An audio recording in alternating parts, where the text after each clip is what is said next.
and welcome back to my channel and to my November wrap-up. I've had such a good reading month in November. I read 8 books, which probably doesn't sound like a lot. I mean, it's only one more than I've read the previous 2 months where I wasn't too happy with my reading, I guess. But I read some huge books this month. 3 of the books I read have been over 500 pages.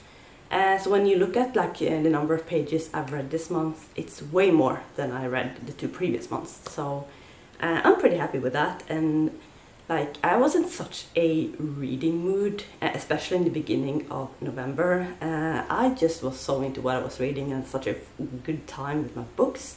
So that felt great. I'm still in a reading mood, maybe not quite as much as I was in the beginning of the month, but I'm still super excited about the books that I've been reading. I'm super excited to go into December and the books I'm planning to read then. But yeah, I guess let's just go through the 8 books that I read in November and what I thought about them. So the first book that I finished in November was an audiobook that I started in October. And I probably read most of it in October, but I finished it in the very beginning of November. And that book was Love Boat Taipei by Abigail Hing Wen. So this is a YA book about a young girl, a young Chinese American girl named Ever. And she goes to Taipei for the summer, for a summer school thing. Mainly to learn Mandarin, which is what her parents want her to do. Her parents want her to become a doctor, and she wants to dance, basically. So this book is really about sort of the difference between what your parents want and their expectations of you and what you want to do, or Ever in this case wants to do, which is to dance. And in this case, that is 2 very different things. So there were things I liked about this and there were things I didn't like about this. I sort of went back and forth with my feelings on this book. There were parts that I was kind of boring and that I didn't care for. There were other parts that I was pretty into and quite enjoyed. The romance felt super predictable. I did not care for that at all. And I kind of wish that things have gone in maybe a little bit of a different direction, because I think I would have been more interested in then. As it was, I just did not care for it at all.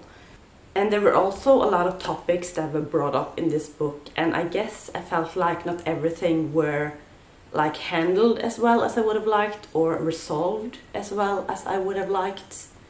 And I just felt like the plot of this book is one that I've read several times before, and I have read other books that I thought maybe did it a little bit better. But this book still had a lot of good messages about cultural identity and finding yourself and following your dreams and all those things. But overall, I guess it just didn't do that much for me. I liked the writing, I enjoyed the audiobook. So yeah, I did not hate this book, I did not love this book. So overall I ended up giving it a 3-star. The next 2 books that I read, I'm not going to talk too much about because I talked pretty much about them in my reading vlog that I posted at the beginning of the month. And the first one of those is The Horse and His Boy by C.S. Lewis, which is the 5th book that I'm reading in the Narnia series. You can read these in different orders, so for me it's the 5th book. So this book is about Chasta, which is a young boy who has grown up with a poor fisherman. His parents are dead. And one day a stranger comes to their home and he offers to buy Chasta. So Chasta decides to run away from home with the help of a talking horse named Bree. And after a while he meets up with a girl named Aravis and her talking horse named Win. So I felt the same about this book that I felt about most of the books in this series. The story is just a bit too simple, a bit too predictable for me. There's a battle and it's over in a couple of pages, and just the characters are kind of black and white. And I realized like I'm not like the target audience for this. So like I mentioned in my blog, I always feel when I'm reading these books, I wish that I would have read them when I was a little younger, or when I was a kid, because I feel like I probably would have enjoyed them then in a way that I am not now. I still really want to make my way through the series because the TV series for The Lion, the Witch and the Wardrobe was really special to me when I was a kid, and because of that I kind of want to know the whole Narnia universe, so I want to make my way through all the books. So I have 2 books left now and I hope to finish them in 2021. But yeah, I'm not super enjoying these books, so I ended up giving this one a 2.5 stars. And also I should mention that I read this book for the Bookish Bingo prompt to read a book that I've been putting off for too long. And this book I've definitely been putting off for too long because I have been reading this series for ages. And I owned the series for even longer than that. So this book definitely fits that prompt. So the next book I read is another one that I talked about a lot in the blog. And that is this book, which is part 1 of the 3rd book in the A Song of Ice and Fire series by George R.R. Martin. So this is A Storm of Swords, part 1, Steel and Snow. And like I mentioned in my blog, I was so into this book. I just love this series so much. I've enjoyed all the books so far and this was no exception. And I'm so like into all the politics and the strategies and all the different storylines, and I'm like so scared for all the characters and what will happen to them. And like I also mentioned in my blog, this is part 1 of a book, and I guess for that reason there wasn't like that much happening in this one, and the story felt maybe a little flat. But I expect that to change in the next book, part number 2. But also for that reason I'm giving this book a 4.5 stars, another 5. But I do expect things to pick up in the second half of the book. And also this was for my Bookish Bingo prompt to read a big book, which is a book over 500 pages. And I think this one has like 600 pages. So yes. This, I think, was probably my favorite book of the month, so I just really enjoyed it. And then I read a book that I started in that vlog that I mentioned, but I didn't finish it. So, and that was The Silent Patient by Alex Michaelides. This was not for a Bookish Bingo prompt, but I read this book for the Pop Sugar reading prompt to read a medical thriller.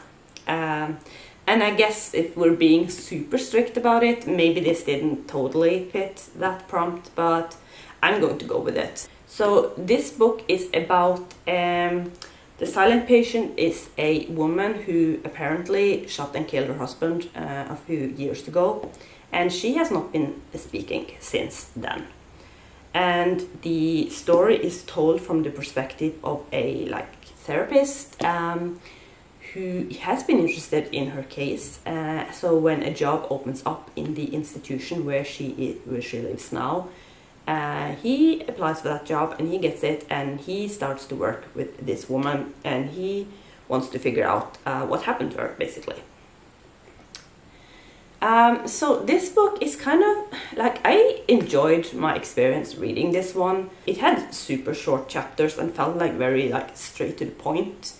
And because of those short chapters, this was just a quick read, and it kept me constantly wanting to continue reading, and it sort of drove the story forward. So I enjoyed it for that. The big reveal at the end, or the twist, I guess, wasn't super shocking to me. It was one of my theories, so I wasn't too surprised by that. There were still things that were explained in the end that I hadn't anticipated.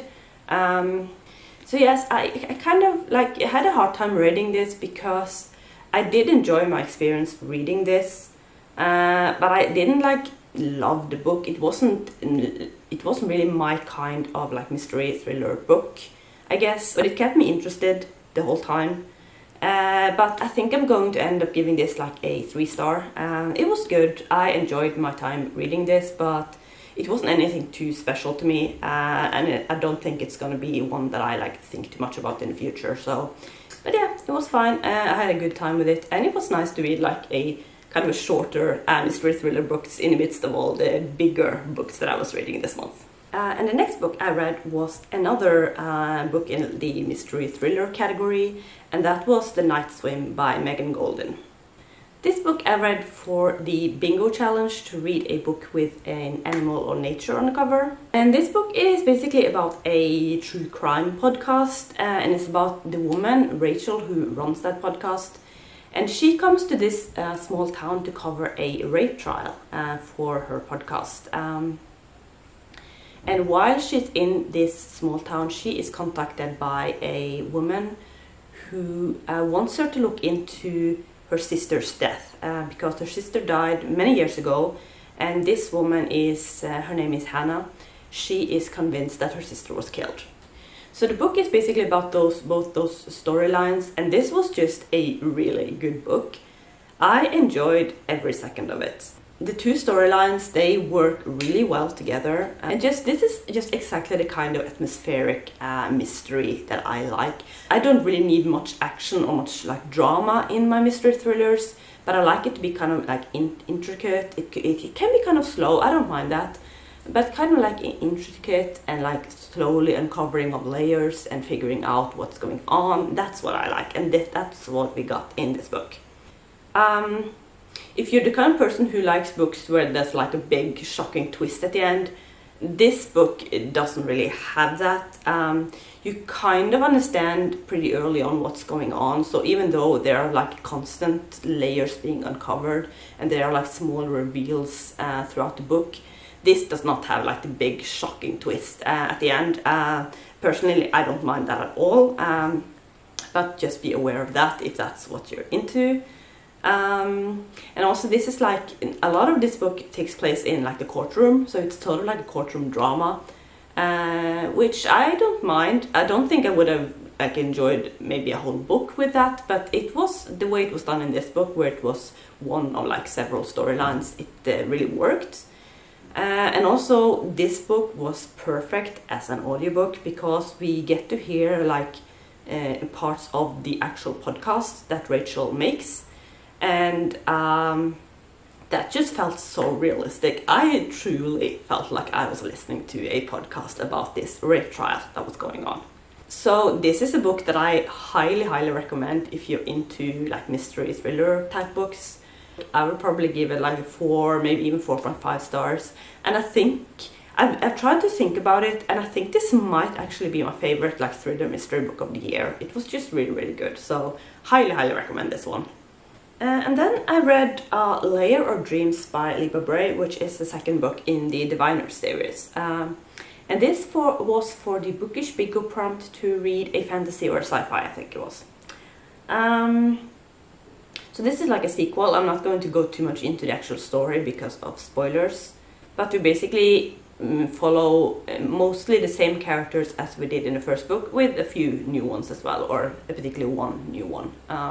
So I guess in this book I found the actual mystery in the book maybe a little bit weaker than in the first book, but what I did enjoy in this book was that I felt like we got to know the characters way more, especially some of those that we didn't spend much time with in the first book, and I really enjoyed learning more about those characters. One thing that really annoyed me in this book, and that I think I mentioned in maybe a vlog when I read the first book in the series, is just the random changes in point of view that goes on like constantly in this book. I really just hate that, because I feel like I'm reading from one character's point of view and I'm in that person's head, and all of a sudden I realize, no, that has changed. I'm now in another person's head. And there's like no like sign or anything that tells me that we're not changing point of views. It just happens mid-scene, from one sentence to the next. And sometimes it goes back and forth several times in the same scenes and jumps between different characters. And I just have a hard time with that. I don't like it. I just find it so confusing and so annoying. I realize that this is like a pet peeve of mine. Not everyone cares about this stuff, so if you don't care, like, this probably won't annoy you at all. But I thought that this was even worse in this book than the first book, which is a shame because the writing itself in this book I feel like is very good.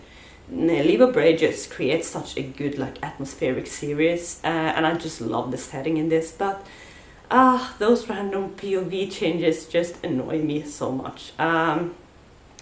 So, I mean, I gave the first book in this series 4 stars, and if it wasn't for those POV changes, I probably would have given this 4 stars as well, but I think I'm going to take it down to 3.5 because it just really annoyed me. So, be aware of that if you are like me and care about these things. If not, then just forget what I said, you won't care. So, but yeah, this is still a series that I enjoy and that I intend to continue. And there's also like an overarching storyline in this, I guess, that really intrigues me. And just like I mentioned before, I love the diverse cast of characters in here, and most of the characters I really like as well, even though 1 or 2 of them it's a little bit annoying, but overall I really enjoy the characters in this. So yeah, I think I'm probably going to give this book 3.5 stars. And then I read another sequel, which was A Light in the Darkness by Alice Winters, which is the second book in the In Darkness series. And I read this one for the Bookish Bingo prompt to read a sequel. So I read the first book maybe a couple of months ago, and I mentioned in my wrap-up that I didn't love that book. It was okay, like, there was a lot of things that I just felt okay about. But I kind of wanted to read the second book just because the ending made me hope that maybe I'd enjoy the next book a bit more. And that turned out to be true. I enjoyed the second book way more than the first book, which I was super happy about. I listened to this second book on audio. Maybe that made a difference, I don't know. I read the first book as an ebook, but I really loved the narration of the audiobook. So that could have played a part in why I love this book or enjoyed this book a bit more. So one of the things that I enjoyed more in this book is that the main relationship is a little bit more settled. Because now they've been together for a while. In the first book, and we learn about, it's about how they got together, and things just felt super rushed in that book, and I just felt like the relationship wasn't given enough time for us to feel the chemistry or and to make it realistic.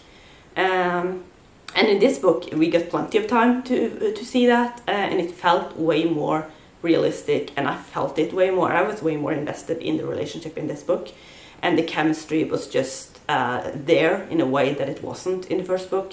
And the main character, Felix, in the first book I found him mostly just really annoying. I understood that he was supposed to be funny, but I didn't find him funny most of the time. I just found him annoying. In this second book he is still a little bit annoying, but he is way more fun, or I found him a lot funnier in this book. So I feel like the humor that was probably supposed to be there in the first book, I felt that way more in the second book. And the suspense, thriller aspect of this book, I also liked that a lot more than I did in the first book. And there was some family involvement here, and I always enjoy that. So I was just more invested in that part as well. So yeah, overall I had a way better experience with this second book than I had with the first book. And I think there's a third book as well.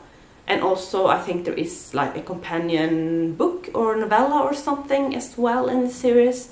So I definitely think I'm going to be reading the third book as well at some point, and probably continue to listen to these on audio if I can find them, because I just enjoyed that experience way more.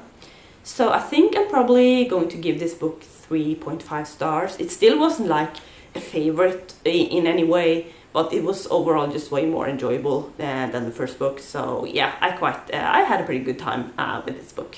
So that was all my Bookish Bingo books.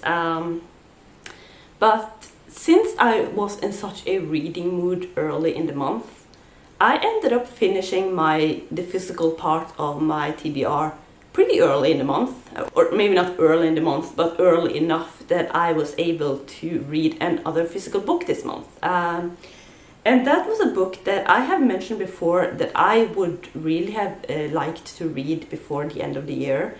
But honestly, I didn't think that I would get to it before 2021. So when there was suddenly room for me to read it anyway, I was very happy with that, because I just wanted to complete this series in 2020.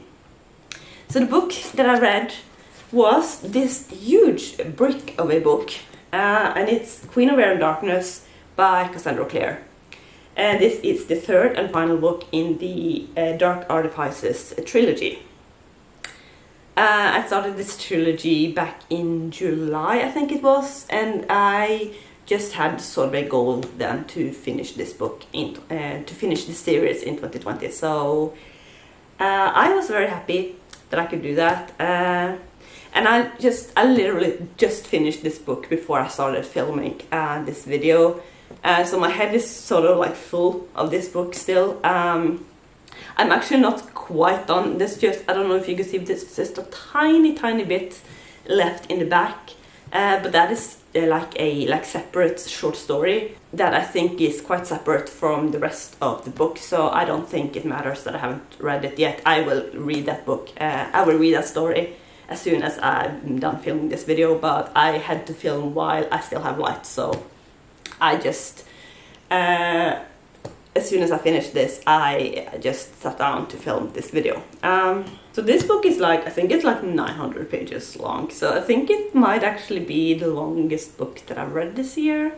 Considering its size, it has taken me a while to read this, but it's also kind of quick, if you see what I mean. So basically, I'm not going to go into details about this because it is the third book in a series. And also, like, there are several other books in this universe before this trilogy.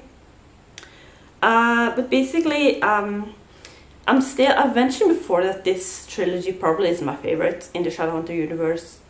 I still think that, but this book was definitely the best one in the trilogy, I thought. I'm still not super invested in like the main storyline and the main two characters in this series. I mean, that storyline is probably my least favorite because there are plenty other storylines in here as well that I find way more interesting and that I am way more invested in.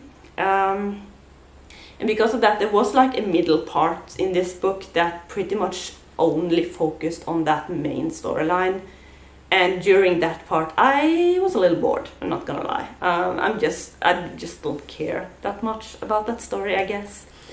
But like the first part of this book and the final part of this book, I was really invested in and I really enjoyed. There's a whole bunch of POVs in this book. Unlike the Liva Bray book, this actually, like, that's not confusing like who we're reading from. There's always like a little bit of a break when we change POVs, so it's easy to like keep up with that. And I mentioned, I think when I had read the second book in this series, that there was a love triangle in here, and that I hate love triangles, and for that reason I didn't enjoy that storyline at all. I've changed my mind about that. That storyline wrapped up or it developed in a way that I actually enjoyed, believe it or not. And I mean, Cassandra Clare, she, in her other trilogy, the Infernal Devices, there was also a love triangle, which I wasn't sure about, but that love triangle also was like resolved, I guess, in a way that I found pretty satisfying. And then it happened again here, so I guess maybe I should just start to trust that Cassandra Clare knows what she's doing when she comes up with these love triangles. But yeah, this ending of this book just gave me all the feels. I thought that most of the things that were going on in this book wrapped up in a way that I found pretty satisfactory. There were things that happened at the end here that just made me feel all warm and fuzzy inside. But there was just one storyline in particular that just felt very incomplete.